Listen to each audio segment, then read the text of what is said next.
TIP work this year centered on cognitively guided instruction, otherwise known as CGI. And CGI is a philosophy of teaching mathematics that assumes that children are coming to school with an innate natural ability to solve problems without actually knowing the standard algorithm. And a big part of CGI is that students are solving problems in a way that makes sense to them. The teacher's role as a CGI teacher is to actually listen and question, whereas the student's role and how they learn is by talking and by trying, and sometimes having trial and error until they find a solution that works for them.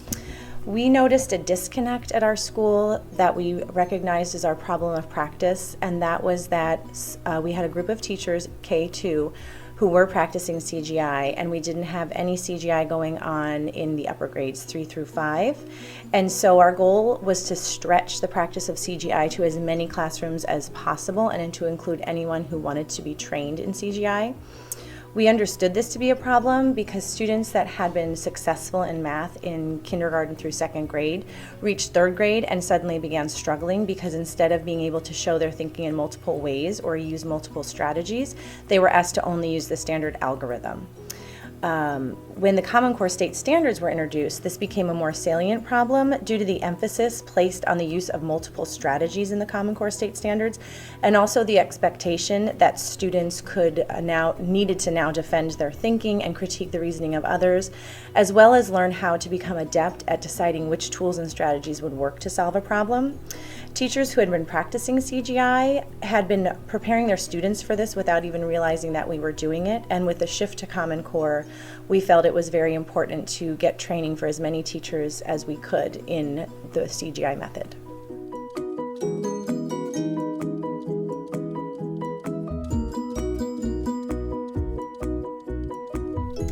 My name is Nicole Moscoso, and I teach 1st grade.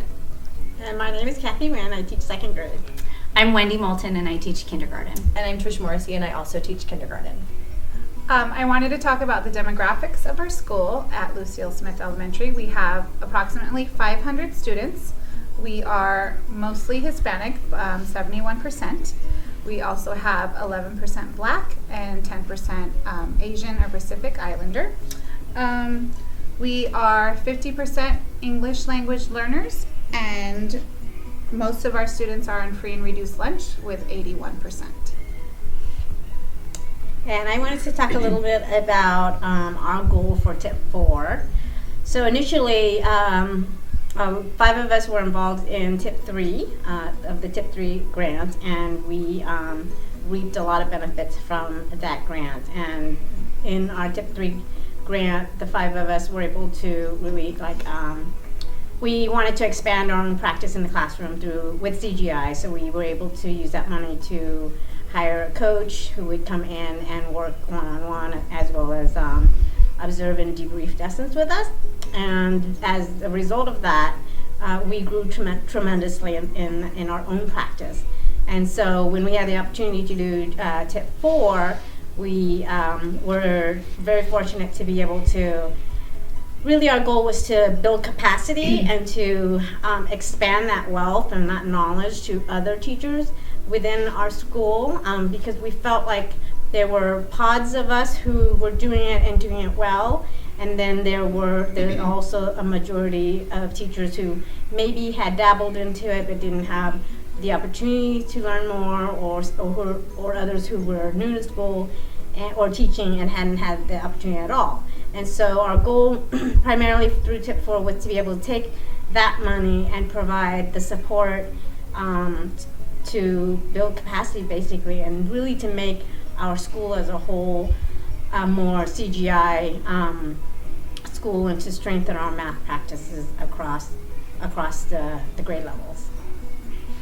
So as a part of the learning that we did is that we invited several upper grade teachers to participate with us in this bigger grant, and we fortunately had a lot of people who were interested in growing their practice.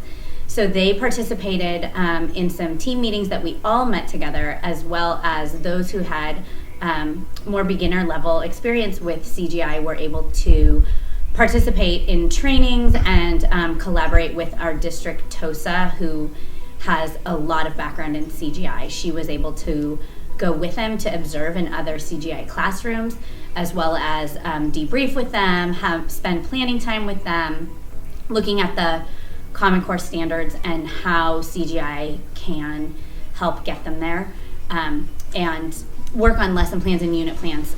They also were able to attend the CGI Fractions Conference at UCLA with the math project, and our entire team is going to be attending the National CGI Conference this June. So in terms of progress, we had probably about 5 teachers that were consistently using CGI methods in their classroom, and thanks to this TIP grant, we have about 14 out of 19 teachers that are consistently using good CGI practices in their classroom.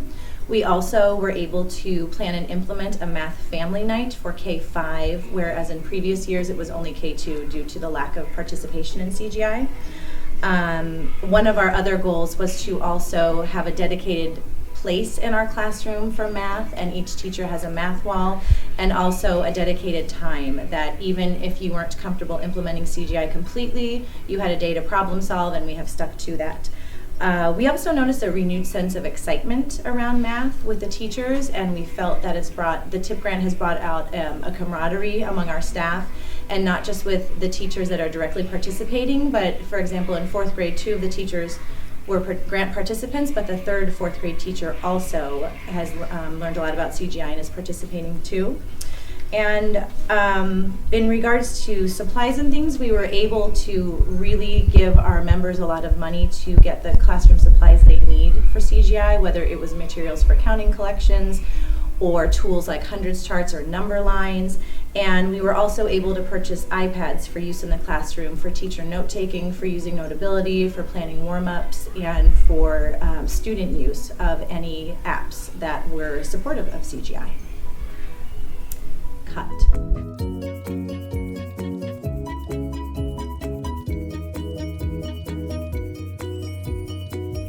My goal for the students was to just get a better understanding and to feel less overwhelmed by word problems. So I just, in years past, they'd come to a word problem and they would just see 2 numbers and they'd add it or they'd subtract it, and they didn't really know why they were doing it. And so that was my goal for the students, was to just feel much more comfortable with word problems and then just to get better at them and be more successful. I'm going to just ditto that because that was really good. That was a good answer. And can you talk a little bit to the teacher strategy of unpacking that you use to help your students in that area? Yes.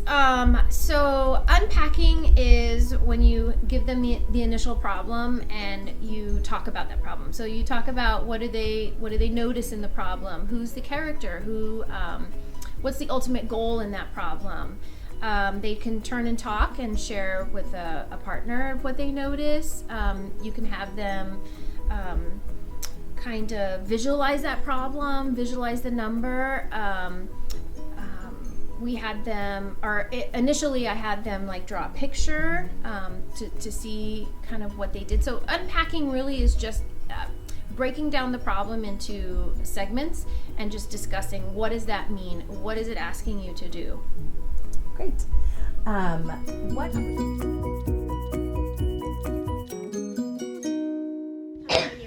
ready. Okay, I wanted to challenge myself, so I wanted to do open number line.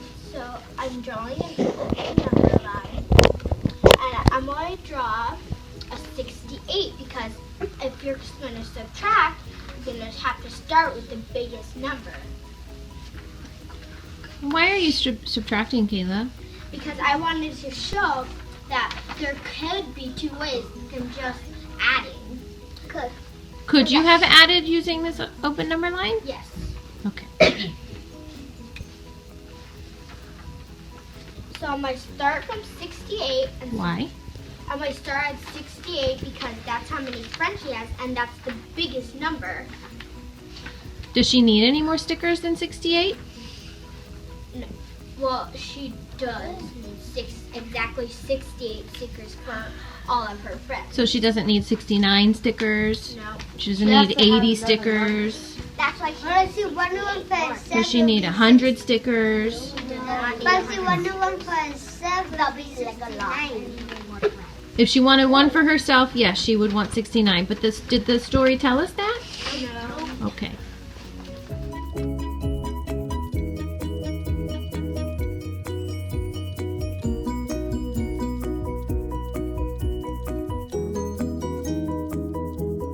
And implementing things like warm-ups and games, was there any sense of familiarity with some of your students? Some of my students, yes, that have been exposed and had already began to work with CGI. They were really excited, along with the rest of my class that had no knowledge of it. It just brought in the entire class together. Oh, good. And what about for your students when you began implementing these processes? What goal did you have in mind for them? To be able to collaborate around their thinking, to be able to expand, and to give them a safe place to say, if you don't succeed, then let's try it a different way. So giving them multiple opportunities and strategies to implement in their math, which overflows to all the other areas of education, because that collaborative talk and that rethinking of how do I solve not just this math problem, but a problem, how do I approach it? So, yeah. And what opportunities provided by the TIP grant? And what about your goals that you had set for your students in relation to CGI?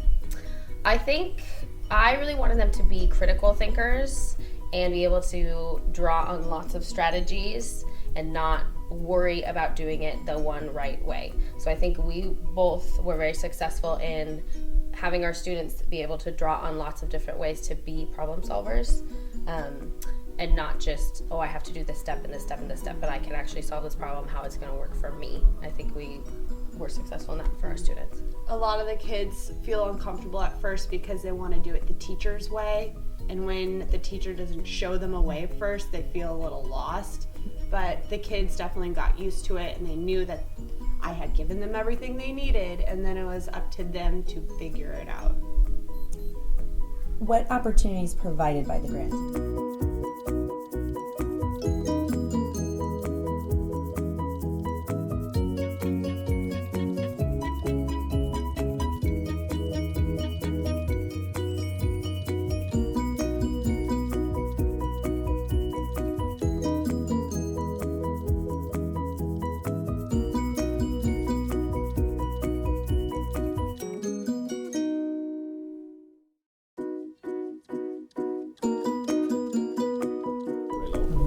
And so for your students then, what were your goals for your students in relation to CGI this year? The goal was for them to be able to ask questions in a classroom where maybe CGI wasn't taught. So if they noticed that we were doing it one way, they can ask another teacher in preparation for middle school or high school if they weren't doing CGI, can you show it to me a different way? So the goal was ask questions, because if you see that we're doing it one way and you're not able to get that variety effect, I guess, whatever you feel would be more comfortable for you. The goal was be more comfortable with yourself and ask more questions. And have you had any feedback from the math teacher wondering why your students are questioning him? At times. So you've had success in that? Yeah, at times, and sometimes we actually practice. This is how you would ask a question if you feel uncomfortable about what you're saying. Okay. So as a whole unit, as a classroom, we practice once in a while. In essence, how to back each other up. If one student, if you notice that your classmate is having some trouble, then help them out and ask a question for them, and just say, can I see it another way, and just kind of force the issue. That's a really nice goal.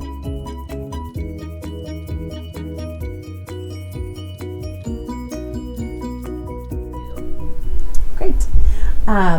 What opportunities provided by the grant this year do you feel were the most beneficial to improving your practice? I'm sure she's going to ditto this. So I'll go first because you just started talking. I think the two biggest things that I found the most helpful was the money to get materials, because it's really hard to start something new and you don't have the materials. And so it was nice to actually get the materials for the kids when they are problem solving, the manipulatives that they can use. Something else that I really liked was being able to go observe that there was sub days built in so that you could actually see a lesson, because once you start doing it, all these questions start happening. We also had the opportunity to work with a math coach that our district has, and to have her come in and then actually have planning days, and that was very beneficial to be able to do that.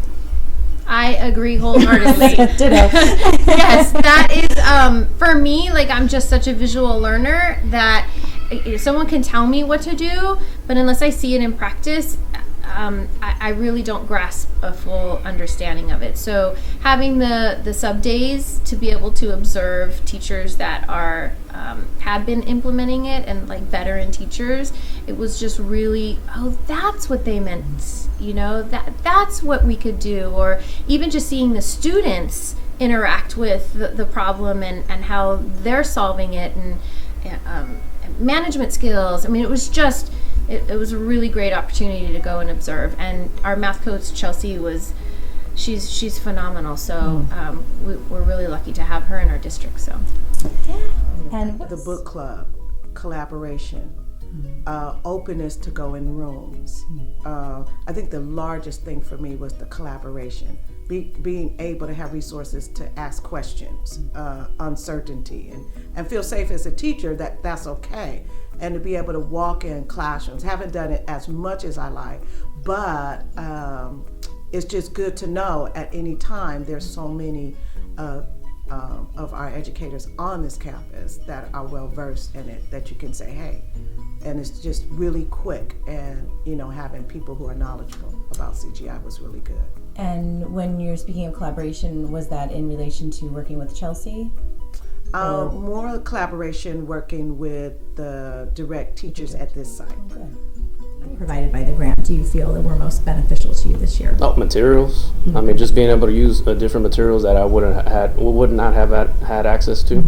The trainings that we've done, the discussions that we've done, just being able to collaborate with, just listening to people from first grade, seeing how it's changing from second to third, and then actually just trying to go in the forefront and just actually having discussions with people out in the hallway, and just finding out what is it that you're doing in fourth grade or third grade, so that I know what I should be doing by the time they get to me.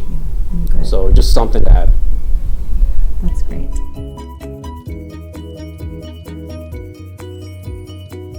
And then reflecting back on the work that you've done this school year, how do you see yourself sustaining the work you've done in CGI into the future? I think we're going to do it more. I mean, it's exciting. I finally feel that the kids, it's no longer on some of my kids, it's not just direct modeling anymore. We did a problem today, and one of my kids did, well, I know that 5 and 5 more makes 10, and 2 more is 12, and so 5 and 2, it must be 7, where they're using it, and it was all oral. And so I can tell the benefits, and it's something that I'm going to continue doing. Yeah, I agree. And my goal next year is to just, instead of just getting my feet wet, I'm going to dive right in and hopefully do it 100% of the time. So, reflecting on the work you've completed over the past year, how do you see yourself sustaining your work in CGI in future years? I see it growing. We have, I feel now we have a very strong foundation for our CGI, and I think it's just going to get better and better every year. So I'm already excited and thinking about how I'm going to teach multiplication starting next year CGI. Yeah, we're already ready to figure out what's going to happen next year with CGI to just make it even better. So.